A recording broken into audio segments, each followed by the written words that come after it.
Welcome to episode 9 of The Other Side of the Cup. This is a podcast presented to you by Coffee Flock, Roasting Education and Community. Today we will be talking about specialty, scale, and commitment. And here with me is our co-founder, Dylan Tommy. Dylan, welcome. Thanks for having me, and Mocha. Yes, and of course, like always, my companion in the middle of the table, Mocachito. We have a really interesting podcast today. We're going to talk about specialty, scale, and commitment. Can quality survive growth? But you know what we do all the time? We're going to be talking about the coffee that we're drinking today. Dylan? Today we are drinking Los Pirineos. This is an elite bourbon, a natural process, slow-dried naturals. So it's from El Salvador, from the producer Diego Barona, and they have this really neat way of drying coffee on dry beds, but also in shaded, under shade, so that it gets a nice slow drying process, and it's really fruity. It's fruity, and it's sweet. Yeah. Strawberry preserves flavor with this little bit of hazelnut in the aftertaste. I am tasting like star fruits in the acidity. It's really delicate, but it's there. And it's a natural process, but the acidity is really present too. It's very nice. Yeah, it's very nice. We love some... We love us some Los Pirineos. Pirineos, yes. Well, and we always try to have it. So we are going to talk today about specialty, scale, and commitment, but we will come back. We are back in our episode 9, specialty, scale, and commitment. Can quality survive growth? The main topic here is, as a specialty coffee and coffee retail expand, what happens to quality? Is growth compatible with the specialty? What are the patterns to successful and unsuccessful coffee companies that are growing sometimes really fast, sometimes with a well-planned strategy to grow and scale? So what is happening? What happens, for instance, in a roastery when they are roasting 30 kilos in a week, and suddenly they go to 300 kilos per day? What is happening here? Do they have to compromise something that they're doing, or they keep everything the same? So this is our Or, topic. for example, if a coffee shop goes from having a few locations to having 20 or 30 or 50 or 1,000 locations. Yes, of course. That doesn't happen from a day to another, from one day to another, but we have seen cases in coffee shops that go from one shop and in the same year they open 2 more. Is this too fast? Is this going to compromise the quality? Or let's not say quality because we don't know, but let's say it's going to change something in the way that they're doing things. So this is what we're going to be talking today in this topic. I want to start with the overview about the coffee market and all the things that people are saying. All the statistics in coffee, in the coffee market, says that the global coffee shop market is growing incredible. That is going to have like an 11.9% growth until 2030. But you know, for me, and this is the crazy thing, that it's all the time saying that it's growing, and I try to ask myself, who is putting these statistics out? Is people interested in make other people believe that this is so profitable that we keep growing, or this is based in really well documented and based statistics made by companies that analyze data? And that's what I tried to find today. When I was looking for statistics, I didn't want to see statistics provided by the coffee industry, because they have an interest there. in growing coffee. Yeah, Of course. and to tell people we are growing. So I try to look for companies that are not related to the coffee industry, that make data about different kind of industries. So what did you find? Well, what I found is that yes, definitely the coffee shop market was valued between 220 billion and 269 billion. That is projected to grow between 290 to 381 billion by 2030. So this is true. They have a compound an annual growth rate of 3.5 to 7%, with the specialty segment growing faster than the overall segment. So that's true. It's not something that is intended to do for people to get into the industry. So there is this estimate that for 2026, the specialty coffee market alone will reach approximately 108.8 billions of dollars.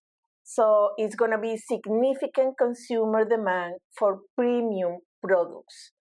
So this the conclusion is that the specialty and the specialization are no longer niches. This is a significant economic forces.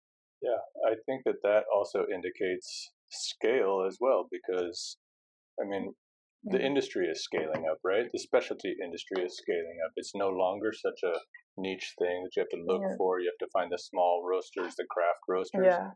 Craft coffee and specialty coffee is commonplace. It's bigger. Yeah. Yeah. And somehow growth means scaling.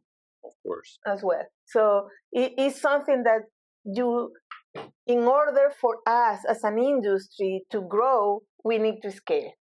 And I think that all of these numbers are somehow reflecting this chance that the industry, the one that is already established, is going to grow. But let's see about the profitability indicators. And this is what's really, I'm really bad with numbers and I don't like it, but I understand when I look for statistics, I understand what is happening. So, what does growth look like from a financial perspective? And this is the thing that many people think, that there is a lot of profit in our industry, that you're going to open a coffee shop and suddenly you will have 25 100 franchises around the world, and everywhere, and you're going to make tons and tons of money, and you're going to become the new Starbucks and the new Blue Bottle and the new Nestle. Yeah. So, I mean, scale looks different from different business models, right? Like a coffee shop scaling up is different than a roastery scaling up. Yeah. For a roastery, we'll gain efficiencies if we can roast 5 days a week instead of 2 or 3 days a week. Or if we have a larger roasting equipment, so we can put out 700 pounds an hour instead of 100 pounds an hour. Yeah. And efficiency for us as a roaster will be a really good thing. It means that our operating costs on a per pound basis are going to be much lower. So we can actually lower our prices for our wholesale customers. I have seen many things, and there are people that say, I don't want to open 10 coffee shops. I just want one coffee shop. Mm-hmm. Beautiful, well managed, with incredible coffee. Yeah. And at some point, profit is not going to grow if you stay this small. That's what all the people that analyzes this kind of businesses say. So if you want to increase profitability, you need to scale. And what if you don't want to? Yeah. And reading between the lines, you really are going to need to be flexible and notice that trends change too, right? Like what worked for us 5 or 10 years ago is going to be different tomorrow. We have Gen Z being the biggest growth segment, and they like things a little different than the generation before it. So in order to be kind of able to succeed in that model, you really need to be kind of in tune with how the segments are changing. And segments change all the time, because right now we're talking about the generation Z and all of this, but in 2 years is going to be another generation that is coming, and also just even though aside from the generational differences, your regular customers are going to want a new experience. They don't want to come in and have the same thing every day necessarily. So creating something that keeps you relevant and interesting to your client base. I want to bring there is this guy Maxwell Dash Colonna that is one of the world barista champions.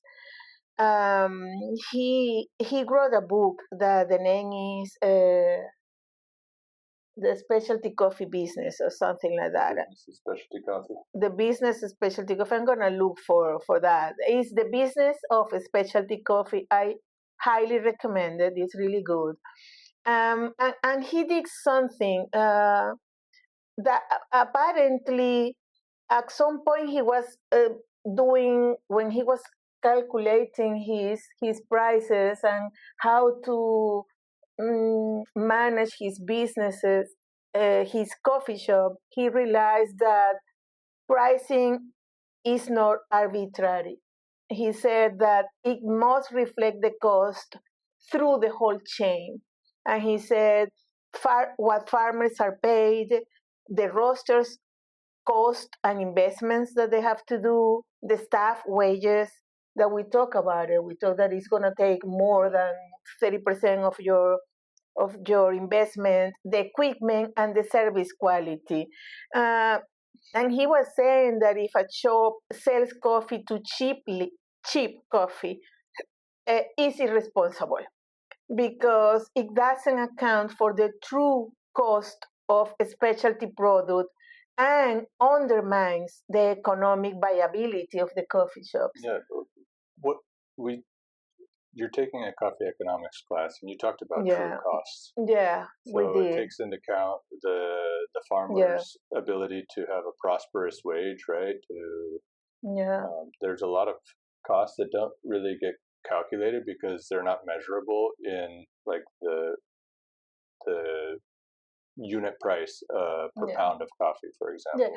And if you're selling a super cheap cup of coffee, what is happening that the consumer will never understand the specialty coffee and what producers are doing, because they will be always asking for this super cheap cup of coffee. And he was saying the profitability isn't just about selling coffee, it's about communicating the value and aligning price with quality and cost. And this is super interesting for me.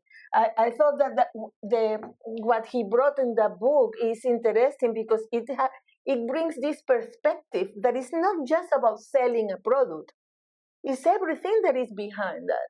No, it gets really deep. And, bringing it back to the scale conversation, that goes all the way down to the farm level as well. A small farmer with less than 5 hectares of land cannot produce coffee at the same level as a medium-sized producer. I mean, the same cost neither. Right. It's not the same cost. And calculating cost on the producer side is really difficult. You need to have not only good data, you need to have the knowledge as a producer to know exactly how much is the cost. And it varies from this region to, even in the same region, it really is different. A smallholder in the highlands of Guatemala is going to have way different cost structure than one in a medium-sized producer or a large producer in Antigua, Guatemala. So focus on quality doesn't guarantee that you're going to have a financial success. You need to have robust systems that support you. Okay, profitability is possible, but it's limited without efficiency. And that's a word that you said that I really love it, because as as I always told you, we didn't talk before doing the podcast, but efficiency here is what really brings the key, the difference point, Sure. that makes a coffee shop or a roastery to be successful or to close. Yeah. Well, I mean, if you think about it, even the businesses that have scaled up, they close a lot of coffee shops too. Look Yeah. at how many coffee shops Starbucks closed in the last couple of years, and now they're opening more again. So it's like, I mean, sometimes, well, let's look at a more maybe something that's more relatable. Coffee shops who go from opening just a few locations at a time to, you know, scaling up to the next level, going from 1 or 2 coffee shops to 5 coffee shops to 10 coffee shops. You really are going to need to have systems in place for training new staff, for keeping quality assurance at all of your locations. So maybe a director of coffee role opens up that is somebody who visits all of the different locations or the locations within their region, and making sure that local teams, local managers and teams kind of have the tools that they need to keep the consistency from location to location. I think that the growth needs systems, controls, financial discipline, because this is something that, for instance, happened to us. We finished 2024, and it was a really good year for us. We grew a lot, and we were super positive about 2025. And then we had a crazy gap on coffee prices in 2025. For 50 years, coffee prices were not in the number that we had starting the year. We have logistics increases, insurances increases, we have a tariff, we have a lot of things. We realized that because we have a really good 2024, we invested a lot in remodeling our space. Yeah, specifically for our equipment sales is the kind of the area that we kind of invested into for that growth. Well, and how we found ourselves. Sure. Yeah. And I think that there are certain things that we need to have kind of ready for going into a growth, which is like having quality systems in place, which we'd worked on that a lot for our wholesale roasting, and that was great. Real financial data and KPIs, that's probably a portion that was maybe a little bit, I wouldn't say overlooked, but you know, seeing how much could our equipment sales grow realistically. Maybe our expectations were not as realistic as what we could have been. Yeah, and that found us in a really bad position. We were really bad in 2025, to the point that at some moment we were thinking, what are we going to do? Do we have to close? Are we going to keep going? Because this financial discipline can really close you from one moment to another. So you need to be prepared. So what is the pressure of a scale? Yeah, I mean, cash flow. Cash flow is a thing that can really either get you to the point where you're like, we're doing really great, or we're almost dead. Scale needs to be really planned and really, you know, you need to build up to it. You need to be prepared, and it's never going to be easy. I don't think. You look at what the ownership of the company or the leadership in the company kind of wants to gain from the business. For example, if a coffee business is acquired and has new ownership, maybe the new ownership has different, plans in mind for the company. Yeah. How is that going to affect quality? Yeah. The experience delusion, this is a word that I love it because it's not the same on this coffee shop than in this one, even if that is the same. Yeah, and that happens a lot. Or like they used to come into the location and they had this wow experience that they just don't get it anymore after you get to a certain height. Yeah. You have pressure on margins, what we were saying, the higher overhead, rent, wage cost, compromises like simplifying menus or sourcing easier to obtain coffee beans. So you are scaling without preserving the culture that you created in the first place, and this can turn a brand into a commodity. And people say, "Oh, they are not what they used to be." So I don't like it. So everything that you work to keep it, now you are losing it. Yeah, for instance, rigid quality control systems. You need to have that. Okay, so what does that mean? Exactly. What does it mean? For a roastery like ours, that means, quality control practices, cupping standards. Yeah. Color measurements on our roasted coffees, cleaning protocols. For me, it's very important to know what is good and what is not acceptable to take out. In and out. You need to know this is where I compromise, but this is not compromise. So this is not going out. I'm sorry, we have to use this coffee for us, but this is not going out. So you need to know as a roastery in what point you compromise and in what point you say this is failure, this is not going out. Okay. Yeah, and what happens when you get a customer complaint? Yeah, what happens and how you're going to report that. Or what happens if somebody got sick from products and you have to do a recall? Those are things that a very small roaster kind of doesn't really think about until, either they have in mind to scale up and they know that they need to have these in place, or something happens. And not take it personally, because when somebody complain about your coffee, oh, it's rusty, or it's this, or it tastes like grass, you don't have to take it personally. You need immediately to do what he's calling the recall. What are we going to do in this case? But also you need to have you have to have consistency in the supply chain. Like, what are the coffees that you're buying? Who are the producers that you're buying, or the brokers that you're buying? Is this possible to buy consistently for these people that you are creating a relationship?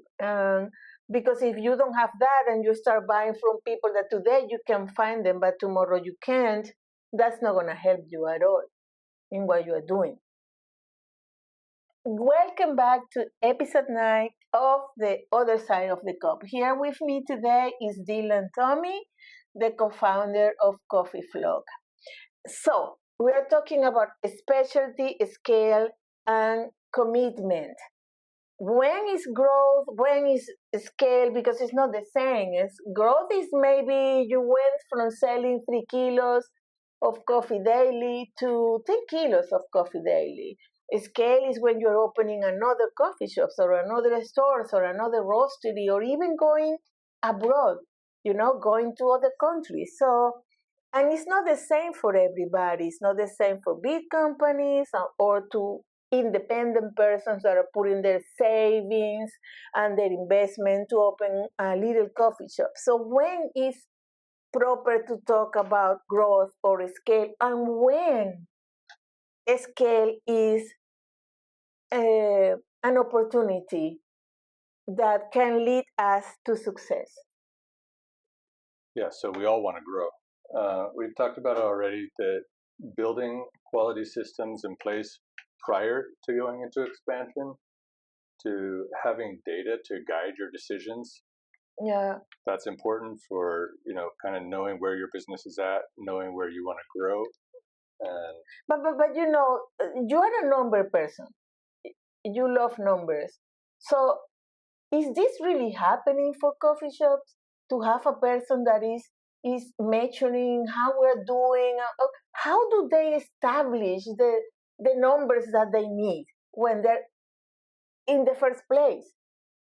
some of them are and some of them aren't. Yeah. And the ones that are really growing and experiencing real growth and are successful at it are definitely the ones that are measuring. Numbers. Yeah. Or has somebody, guiding them in those. That they're measuring, for instance, how much do I need to sell? Yeah, how much traffic do they need to have? How much is their average daily sales, their ticket average, and where they need to be in order to successfully grow.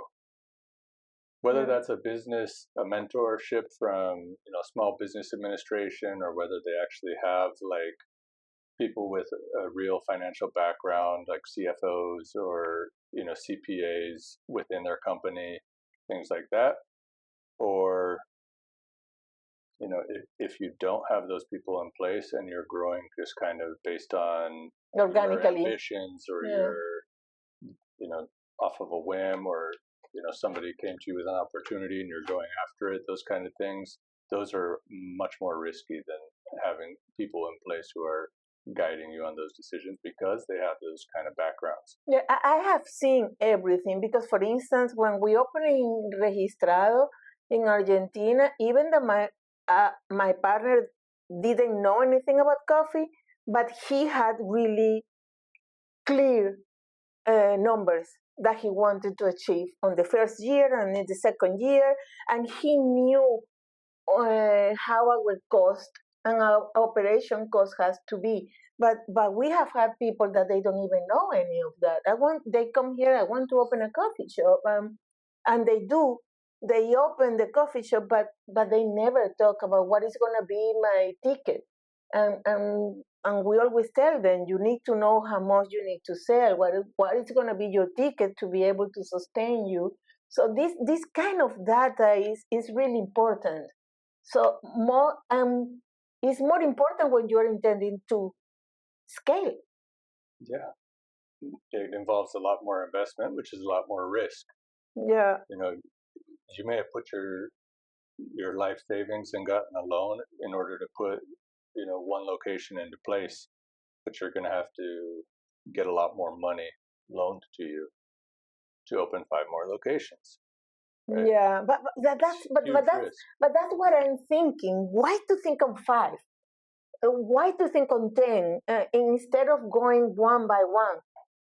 So when is the right moment? If I come to you and I ask you, when is the right moment for me to scale? What would you say? It's definitely going to be dependent on who you are, right? If you're asking me as the owner of Coffee Flock, when the right time to expand, well, as we said, once you have the systems in place in advance, once you have the resources, both financial and human. And I think one thing that we haven't really talked about is kind of having this feedback loop from customers after you've scaled to find out how the things are going, from internally as well, from your employees and from your customers, and balancing your craft with the efficiency. You don't want to lose kind of what made you in the first place just because you want to. What was your vision when you create your store, for instance, your roastery? Or your proposition. What was your value proposition to the customers? They came because they liked the ambiance in your coffee shop. Okay, are they going to get that experience in the other coffee shop that you opened? Yeah, I think that when is the right moment to scale? Well, you scale when you are ready to scale, and sometimes the opportunity too. You are scaling and you're expanding because an opportunity came. Yeah, but remember also in Café Registrado how many visitors came and said, I want to do this in Cordoba. I want to do this in this place. And, opportunities present themselves, and sometimes they're not always good opportunities. And sometimes they said, "Oh, I had an opportunity to have this to open the second location in this place," and I asked myself, "But what is the opportunity? Because of the rent? Because of the leasing? Because of the location? What is this opportunity? Or because somebody is giving you money to be partnering with you? But is that it, this indicate that you're ready to scale? No, that alone doesn't indicate it. No. That's why you have to be ready for it in advance. Yeah, I think that it's more responsibility. Yeah. More scale means more responsibility. Yeah, I think that here in the States there is a word that is the POS. Point of sales. No. The POS is the process organization standards. The SOPs. SOP is the standard operating procedures. Standard operating procedures, and this is something that I learned here in the United States.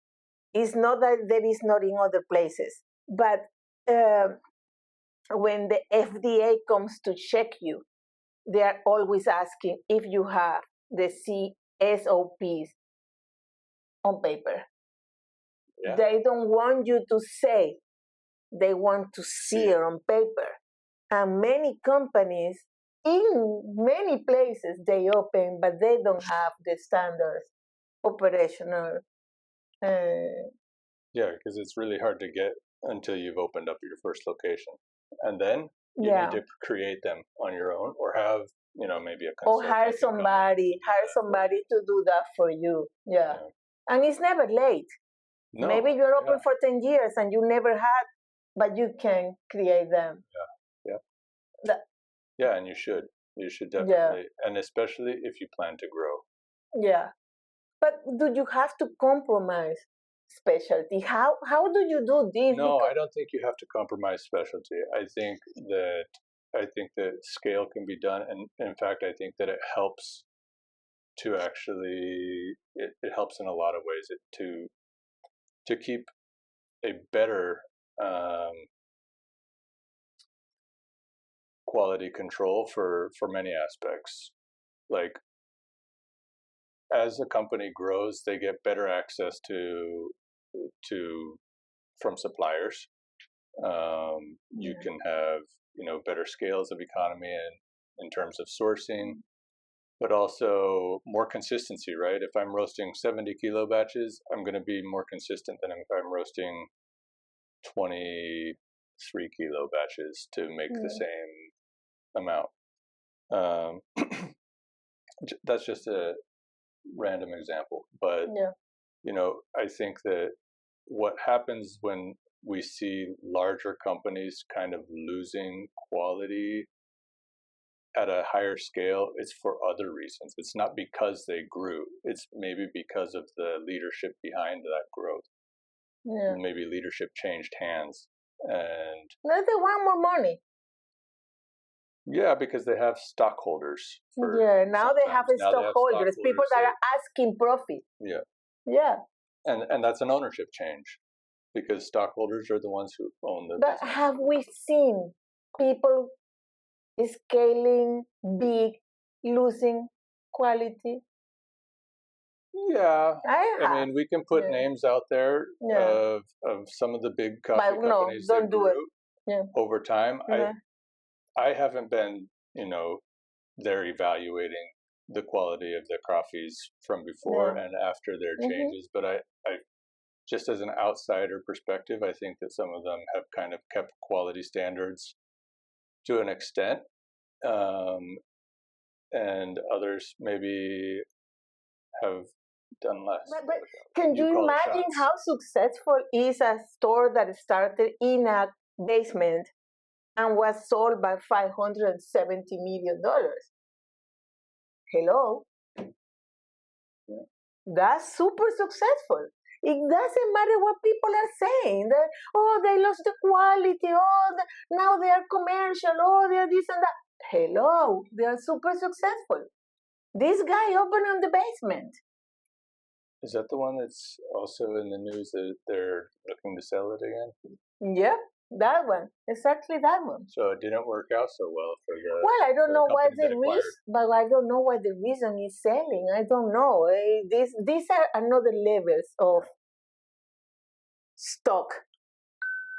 You know, this is another thing. Jack, that point that if this paid 570 and now he's trying to sell it for 600 or whatever, I don't know. But since from the point of view, you started a business on the basement. Do you think the founder of that business had his number in mind when he started? No. Or 500 million is no. Or do you think that he has, when he started, he thought, I'm going to be one of the biggest in the whole industry? Maybe he was just wanted to have a really good cup of coffee. He did. I don't think he maybe had a number in place, but Yeah. I think probably he wanted to be a leader from day one. It's funny because I always said that I wanted to sell. I'm gonna create a company that I want to sell in $400 million. And I don't know where I got that number, but I always say that. So far, it hasn't happened. So yeah, it's always important to start with the end in mind.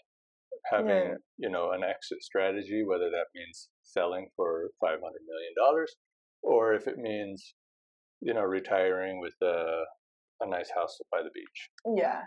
The thing for me is that, and this is what I wanted to talk today. Do we need to compromise the specialty in order for us to grow? No. You can grow and you can keep quality. Now, scale is another thing. It's another monster.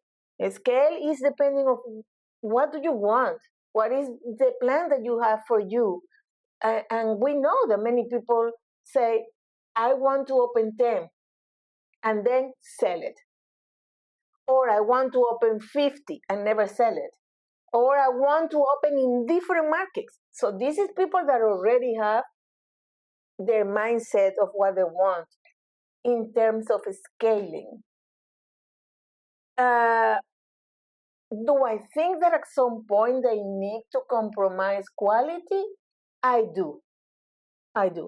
If they don't have everything set up, if they don't have everything on paper, if they don't have really good training established for them how to work, they're going to lose the quality. Because at some point they can't control what everybody's doing. Yeah, but then again, if they do have everything in order, which they should, if that was their plan from the start to grow, then I don't think that they will compromise quality.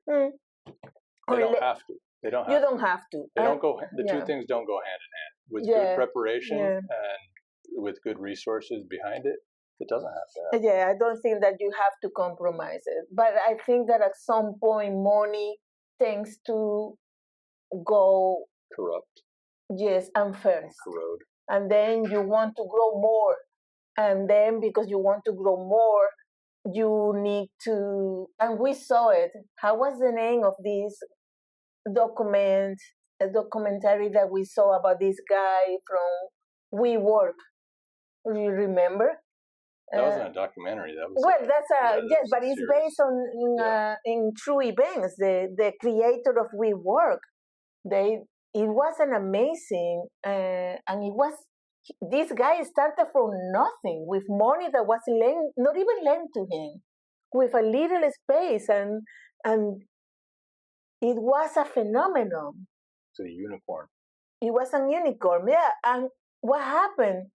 He was producing $2 billion, but he was losing $4 billion. I would argue that he never really had the framework in place. Because they never had that. And that's what I wanted to say. He knew so much what he wanted to do, but he never had the infrastructure to do it with discipline. Yeah. It was impending disaster from the beginning. Since the beginning, it was a disaster. And that can happen to all of us in any business. We don't have the discipline or the infrastructure to grow and scale. And he was making money. He was making $2 billion annually, but he was losing $4 billion. And at some point, he was taken out of the company that he created. So you can scale, you can grow. You don't have to compromise your quality. You don't have to compromise who you are. But in the first place, you need to know who you are and who you want to be and what you want to offer.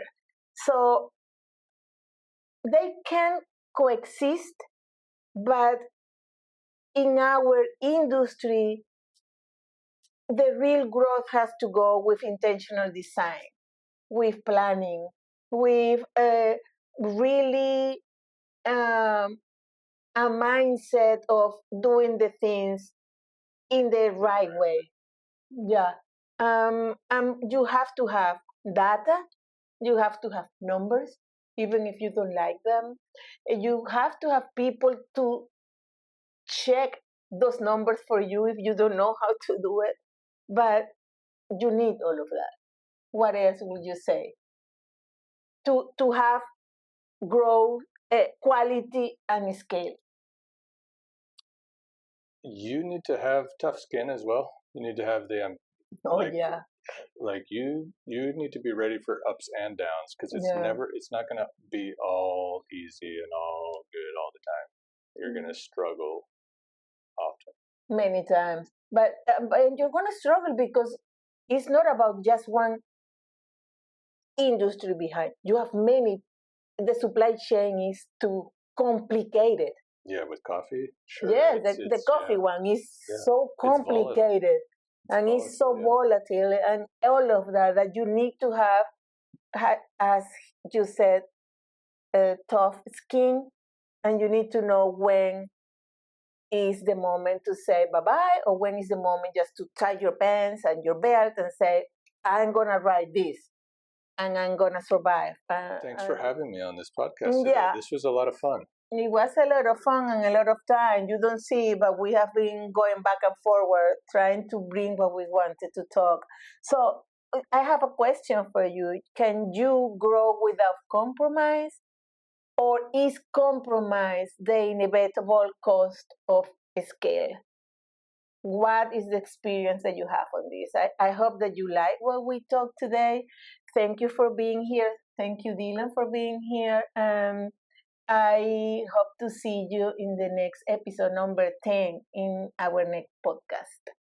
Thank you for being here in the other side of the cup. Cheers.